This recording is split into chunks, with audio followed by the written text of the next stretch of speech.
अस्सलामुअलैकुम my social media family. उम्मीद करती हूँ कि आप सब लोग हिफ्ज़-ओ-अमान से होंगे, खुशबाश होंगे। सियासी तज्ज़ियों और तबसरों के साथ आपकी खिदमत में हाज़िर हूँ। तो इससे पहले कि मैं आपके साथ बुरी-बुरी, तशवीशनाक और लेटेस्ट खबरें शेयर करूँ, अच्छी-अच्छी खबरों के साथ जो है वो व्लॉग का स्टार्ट होना चाहिए। तो आपने कभी ऐसा इंसान देखा है कि आप उसे कहो बाहर जंग लग गई है, लोग मर रहे हैं, खप रहे हैं, लेकिन वो यहाँ से बस अपनी अच्छी सोच के साथ, पॉजिटिविटी के साथ काम करता चला जाए, काम करता चला जाए, काम करता चला जाए। कभी आपने ऐसा शख्स देखा है? मैं बताती हूँ आपको, उसका नाम है मियाँ मोहम्मद नवाज़ शरीफ। लेकिन आप कहेंगे नवाज़ शरीफ तो इस वक्त हुकूमत में नहीं है, बेशक उन्हीं की हुकूमत है। अच्छा, फिर दूसरे नंबर पे कौन है जी? आप कहेंगे शहबाज शरीफ। चलिए वो तो हैं ही, वो तो शहबाज शरीफ जो हैं वो शहबाज स्पीड के नाम से जाने जाते हैं। लेकिन अगर बात करें मरियम नवाज़ साहिबा की, तो उन्होंने सही मानों में जिसे कहते हैं ना लेगेसी, उसको वो लेकर चली हैं। उनको कोई फ़र्क नहीं पड़ता बाहर कोई जल रहा है, कट रहा है, मर रहा है, तुम लोगों ने प्रोपेगेंडा करना है, गंदी बातें करनी है, ट्रोलिंग करनी है, जाली वीडियोस लगाने हैं, एआई प्रोपेगेंडा करना है, अमेरिका की धमकियां देनी है, कुछ भी करो, बस मरियम नवाज को दिन रात काम करने का ना उनके सर के ऊपर एक खुमार है। और ये बात मैं अगर वैसे कह रही होती तो ठीक है, मैं कह देती। लेकिन मैंने क्योंकि उनके साथ पूरा एक दिन गुजारा, वो जो 24 घंटे मैंने उनके साथ गुजारे और जिस तरह से माशाल्लाह मैंने उनको काम करते देखा, अल्लाह उनको इसी तरह इस्तकामत दे। अब जनाब खबर ये है कि वो दिन रात नए नए नए नए प्रोजेक्ट्स जो हैं वो लॉन्च करती चली जा रही हैं। उस दिन भी जब मेरी उनसे मुलाकात हुई थी तो वो जो श्रिम्प्स की फार्मिंग थी उसके अलावा भी वो जो टूरिस्ट बस है उसका इफ्तिताह करके उस दिन आई थी कि पूरे लाहौर के अंदर जो टूरिस्ट बसेज़ हैं वो चलेंगी। अब जनाब उन्होंने, आपको पता है कि पिछले दिनों बेलारूस, ये जो पाकिस्तान में 12 सदूर आए थे डिफरेंट ममालिक के, उनमें से जो बेलारूस के सफ़ीर हैं उनसे मुलाकात की है। और उन्होंने कहा है कि जी पंजाब में इलेक्ट्रिक बसेस प्रोजेक्ट के अंदर जो है वो हमारे साथ मुआवनत करें, जिस पे कि वो जो बेलारूस के सफ़ीर हैं वो मान गए। और उसके बाद मुआवनत की जो पेशकश की गई है उसके बारे में आपको तफसीलात से आगाह करती हूँ। पंजाब में बेलारूस ने अब एक नया प्रोजेक्ट जो है वो मरियम नवाज़ की वजह से जो है वो लॉन्च करने जा रहे हैं, और वो है ट्रैक्टर्स की तैयारी। मरियम नवाज़ चाहती हैं कि हमारे जो पंजाब के किसान हैं वो बहुत ज़्यादा खुशहाल हों, लिहाजा बेलारूस के ताउन से मकामी सतह पे ट्रैक्टर्स की तैयारी के लिए असेंबलिंग प्लांट लगाने का फ़ैसला किया गया है। और बेलारूस ने पंजाब में इलेक्ट्रिक बसेस जो हैं उनके प्रोजेक्ट में भी मुआवनत की पेशकश की है। और मरियम नवाज़ से बेलारूस के सफ़ीर आंद्रे मेटेलिसा, उन्होंने जनाब मुलाकात की, जिसमें ट्रेड काउंसलर जो है इलिया काना प्ल्यू उनका नाम है जी, वो भी मौजूद थे। और मुलाकात में दो तरफा बाहमी जो ताल्लुकात हैं उसको फ़रोग देने की बात की गई, ज़राअत में तरक्की की बात की गई, तिजारत के बारे में बात की गई, सियाहत के फ़रोग के ऊपर भी बात की गई। और मरियम नवाज़ ने कहा कि पंजाब में गैर मुल्की सरमायाकारों को मराहत और सहूलियात भी हम फराहम कर रहे हैं, और ज़राअत और दीगर शोबे में ख़ासतौर पर ट्रैक्टर्स के बारे में जो मैंने आपको कहा है। तो मरियम नवाज़ जो है ना वो चाह रही हैं कि वो अपनी कारकर्दगी से अपने नाक़िदीन को जवाब दें। मेरा नहीं ख्याल कि वो अब यानी देखें, आप पंजाब की सीएम देखें, अल्लाह का शुक्र है हम ब्लेस्ड हैं कि वो दिन रात काम कर रही हैं। एक उधर का वो देखो, वो जो टुन्न होके कहता है कि ये शहद में लेके जा रहा था और कह रहा ओए मैं ये कर दूंगा वो कर दूंगा, और जुल्फें लहराता है, आधी जुल्फें वाइट आधी जुल्फें ग्रे, बाकी की काली। मतलब वो अजीब एक इंसान है जो पेशावर का केपीके का सीएम है, जो बेचारा उसने आज तक किसी पुल के ऊपर से ना, मेरे ख्याल से वो आज भी लोग बेचारे डोलियों के ऊपर से गुजर रहे हैं। वो भी पिछले दिनों पाक फौज ने ऑपरेशन करके वहाँ से जिंदा सलामत लोगों को निकाला था। अदरवाइज आज भी लोग वहाँ पे खच्चरों के ऊपर अपना सामान ऊपर नीचे पहुँचाते हैं। ये हालत है केपीके की। अच्छा जी, अब जो अगली खबर आपके साथ मैंने शेयर करनी है वो शेयर करते हुए मेरा दिल बहुत ज़्यादा दुख रहा है। वो इसलिए मेरा दुख रहा है कि ज़िंदगी और मौत जो है वो अल्लाह के हाथ है। जब आपकी आखिरी सांस है तो दुनिया के किसी भी कोने में आप हैं, मलिकुल मौत ने वहाँ पहुँच जाना है और आपकी जान चली जानी है। वो आप हैं, मैं हूँ, कोई भी टाइम एंड स्पेस से बाहर नहीं है। हम सब अपनी सांसें गिनवा कर आए हुए हैं। लेकिन अफसोस की बात तो ये है कि जब कोई किसी की मौत के ऊपर भी प्रोपेगेंडा करे तो शर्म से डूब मरने का मकाम है। अब आप ज़रा देखिए, मुझे कुछ लोग कहते हैं फिर पीटीआई को सपोर्ट किया करो। फिर किस बात पे मैं सपोर्ट करूं? अब आप मुझे बताइएगा और अपने ईमान से बताइएगा कि क्या पीटीआई वाले ये जो गंदा प्रोपेगेंडा कर रहे हैं एक औरत जिसका बच्चा मर गया है जवान, उसके ऊपर। अब जनाब ये एमक्यूएम के रहनुमा है जी राना अंसार, उनका ट्रैफिक हादसे में जाँ बहक जवान साल बेटा जो है वो जान से चला गया, उसको सपुर्दे खाक कर दिया गया। और आपको पता है कि पीटीआई वाले क्या प्रोपेगेंडा कर रहे थे? पीटीआई वाले कह रहे थे कि ये जो राना अंसार साहब है ना, इनके साथ कुदरत ने इनसे इंतकाम लिया है। अच्छा जी, किस बात का इंतकाम लिया है? क्योंकि इन्होंने जी 26वीं आईनी तरमीम की सपोर्ट की थी। यार शर्म से डूब मरने का मकाम है कि आप लोगों को किसी की मौत के ऊपर भी ऐसी बात करते शर्म आनी चाहिए। मेरा एक सवाल है अहले यूथ से जो पीटीआई के सपोर्टर हैं, मुझे ये बताइए कि इसका मतलब ये है कि आपकी नज़र में सबसे मोतबर इमरान खान साहब हैं, फिर इमरान खान के वालिद को या इमरान खान की वालदा को तो मरना ही नहीं चाहिए था। और जो इमरान खान की वालदा शौकत खानम थी, जो कि कैंसर की पेशेंट थी और कैंसर से वो सिसक सिसक के इस दुनिया से चली गई थी, तो फिर उनसे कुदरत ने कौन सा इंतकाम लिया था? क्यों इस बात का इंतकाम लिया था कुदरत ने कि उन्होंने इमरान खान जैसा बेटा पैदा किया था? कोई खुदारा, आप लोग सोच समझ के तो बात किया करें, फिर तो किसी को इस दुनिया से मरना ही नहीं चाहिए। अफसोस की बात है। बहरहाल ये कल मैंने खबर आपके साथ शेयर करनी थी, लेकिन दूसरी खबरों के चक्कर में मैं आपके साथ इसकी डिटेल्स शेयर नहीं कर सकी थी कि पुलिस ने जो अब तक बताया है उसके अकॉर्डिंगली उन्होंने कहा है कि सुबह सवेरे जो है क्लिफ्टन अंडरपास के करीब जो है वो गाड़ी तेज़ रफ्तारी के बायस मोड़ काटते हुए बेकाबू होकर कलाबाजियाँ खाते हुए उलट गई, जिसके नतीजे में जो है ये जो इनका बेटा था शाहजेब, ये जाँ बहक हो गया और इसका दोस्त जो है वो शदीद ज़ख्मी हो गया। और गाड़ी जो है वो शाहजेब खुद चला रहा था और गाड़ी जो है वो फुटपाथ से जाके टकराई, जिसके बायस जो है ये हादसा पेश आया। शाहजेब जो है वो MQM पाकिस्तान की खातून रुकन कौमी असम्बली बेगम राना अंसार और मरहूम सीनियर सहाफ़ी हैं जी सैयद अंसार अली नकवी, उनके छोटे बेटे थे। और आप अंदाज़ा करें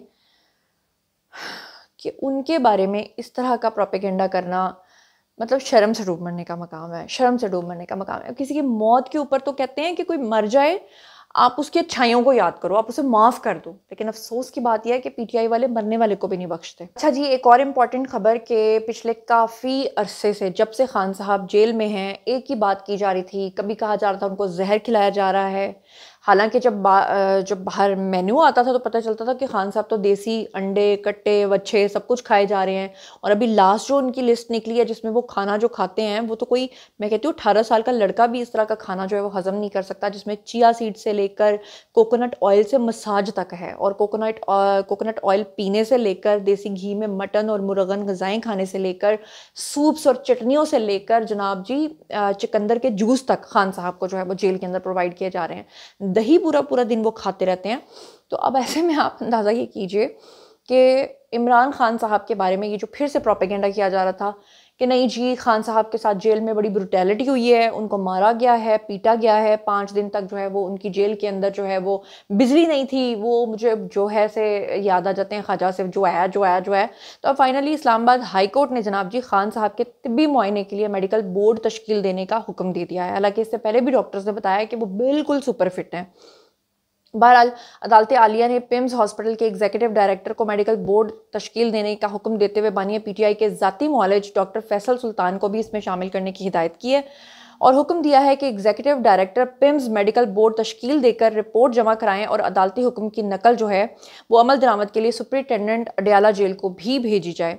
और आपको बता दूं कि बानिया पीटीआई इमरान खान की उम्र जो है वो इस वक्त 72 से आगे जाके 73 यानी कि 73 साल के वो होने वाले हैं। ये मेरे ख्याल से सर्दियों में ही खान साहब की बर्थडे है और वो साबिक वज़ीर आज़म और अंडर ट्रायल कैदी हैं, आपको अच्छे तरीके से पता है। इसके साथ ही एक और ख़बर आपके साथ शेयर करती हूँ और वो राना सनाउल्लाह साहब ने एक ऐसी स्टेटमेंट दी है जिससे मैं बिल्कुल भी एग्री नहीं करती और मैं समझती हूँ कि राना साहब ने ये बिल्कुल ठीक बात नहीं की।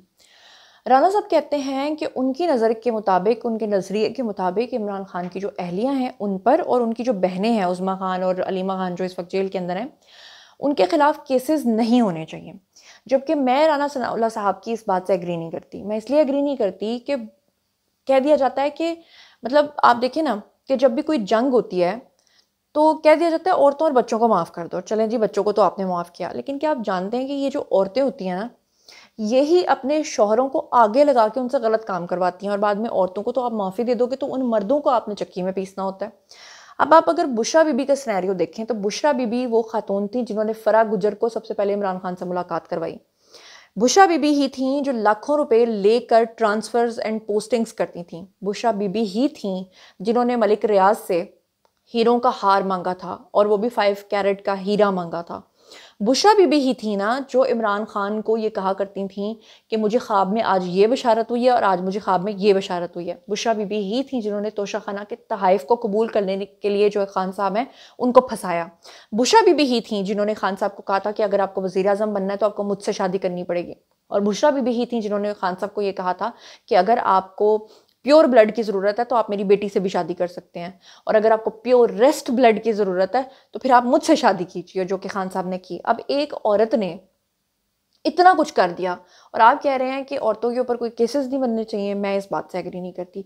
आप लोगों ने, ऑडियंस, मुझे लाजमी बताना है कि आप लोग भी राना सनाउल्लाह साहब की इस बात से एग्री करते हैं या नहीं करते, या आपने मुझे बताना है। मैं चलती हूँ अगली खबर की तरफ। अच्छा, ये बड़ी इंपॉर्टेंट खबर है, मुझे नहीं लगता कि किसी ने शायद आपको बताई होगी कि पंजाब पुलिस ने मियांवाली में बहुत बड़ा ऑपरेशन किया है जिसमें 10 खारजी दहशतगर्दों को हलाक कर दिया गया है।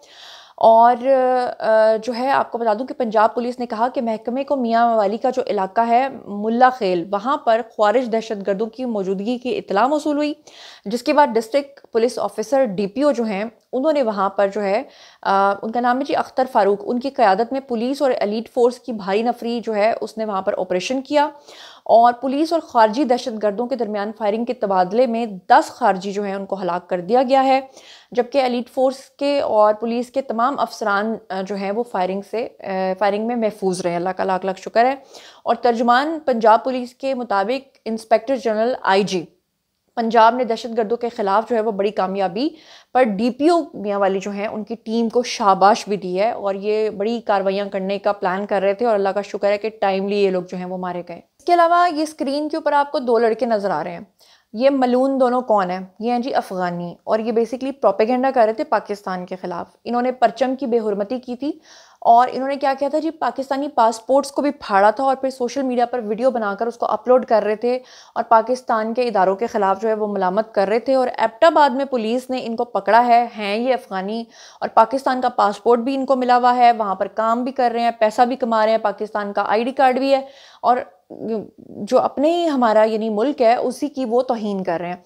और एबटाबाद का जो थाना है वहाँ पर पुलिस ने इनको पकड़ लिया और इनको गिरफ्तार करके मुकदमा भी दर्ज किया है। पुलिस के मुताबिक इनके जो नाम है, एक का नाम है जी अज़मतुल्लाह और दूसरे का नाम है जी अज़मतदीन। सुभान अल्लाह, नाम देखें और काम देखें। और इनको गिरफ्तार करके इनके खिलाफ जो है वो दफ़ा 153A/504 और 14 फॉरेंस एक्ट के तहत जो है वो मुकदमा दर्ज कर लिया गया। अच्छी बात है, ऐसे ही होना चाहिए। और जो भी सोशल मीडिया पर आकर इस तरह की गंदी हरकतें करे उसको पकड़ में लाना चाहिए। इसके अलावा एक और अच्छी खबर ये है कि 23 अक्टूबर की रात 10 बजे बाजोड़ और दीर बॉर्डर जो है वहाँ पर मारखोरों ने जनाब फितना अल ख्वारिज के 9 दहशतगर्दों को जहन्नुम वसल किया है। और मियांवाली का भी ऑपरेशन कामयाब रहा है, ये वाला ऑपरेशन भी कामयाब रहा है और जहन्नुम रसीद होने वाले खारजियों में बदनाम ज़माना खारजी दहशतगर्द जो है जिसका नाम मियाँ सैयद मोहम्मद उर्फ कुरैशी उस्ताद नायब अमीर मालाकंड था। इस समेत जो 2 खुदकुश हमला आवर हैं वो भी इसमें शामिल थे जो कि मारे गए हैं। और अनफॉर्चुनेटली वो तस्वीरें मैं आपको यूट्यूब पे नहीं दिखा सकती क्योंकि यूट्यूब की पॉलिसी है कि इस तरह की चीज़ें हम आपको दिखा नहीं सकते, लेकिन मैंने आपको ख़बर बता दी है। इसके साथ ही मैं आपको एक और ख़बर बता दूं कि आज़ाद कश्मीर का जो यौम तासीस है जी 24 अक्टूबर 2024 को, उसके वाले से आपको बता दूं कि 24 अक्टूबर को 1947 को आज़ाद जम्मू कश्मीर एक आज़ाद रियासत बनी और ये दिन कश्मीरियों की हक़ खुद इरादियत और जो जिद्दोजहद की अलामत है, इसके बारे में बात करना बहुत ज़रूरी है। बहुत कम लोग होते होंगे जो अपने व्लॉग में आपको ये चीज़ें कवर करते होंगे या कश्मीर के बारे में बात करते होंगे। और ये दिन आज़ाद जम्मू कश्मीर के तमाम इलाकों में रवायती जोशो खरोश से मनाया भी गया है। और ये दिन जो है वो गाजी मिल्लत सरदार मोहम्मद इब्राहिम ख़ान की क़यादत में कायम होने वाली पहली इनकलाबी हुकूमत की यादगार भी है।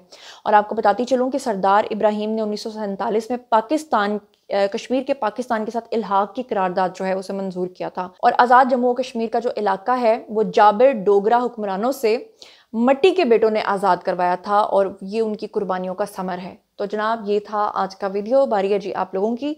आइए कमेंट सेक्शन में और बताइए कि आप इन तमाम खबरों के बारे में क्या सोचते समझते हैं। जो कुछ भी आप सोचते समझते हैं शेयर कीजिए, पर्सनली जवाब दूंगी। मज़ीद खबरें, व्लॉग्स, इंटरव्यूज़ और सियासी तज्ज़िये जानने के लिए मेरे साथ कनेक्टेड रहना हरगिज़ मत भूलिएगा। चैनल को सब्सक्राइब कर लीजिएगा। अपना बहुत ख्याल रखिएगा। अल्लाह ने के बाद।